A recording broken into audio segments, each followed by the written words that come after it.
Hey, this is David. I recently bought this beautiful 2001 Suzuki DRZ400. I've been working on building it up to be a trail bike to do some of my adventures on. And today we got a little gift from Ricochet skid plate. So I figured we'd do a quick video, a quick install, and show you what we've got. Here's a quick shot of the bike. This is a 2001 DRZ400E. So if you're familiar with the different models of the DRZ, this is the dirt bike version. Has a little more compression, a little more horsepower. It's a little taken apart right now. It's pretty old, but it hasn't been ridden much, so the gas tank needed to be pulled and cleaned, and the carburetor, waiting on some fuel line to come in, and figured while it's slightly apart, now would be a good time to get the skid plate on. As you can see, these are stock tires, have tons of tread left. It hasn't been ridden hardly at all.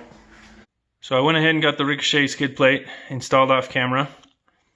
Looks beautiful. Got the bike put back together. Here's an overall shot of it. Installing this thing is as easy as can be. You've got 5 bolts. These 4 use the stock mounting locations with a T30 Torx bit.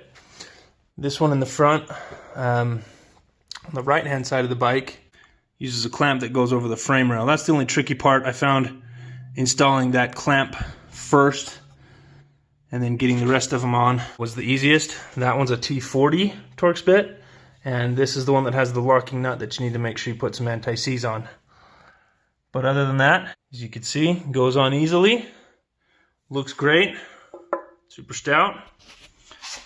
Has cutouts for both of the oil bolts on this bike.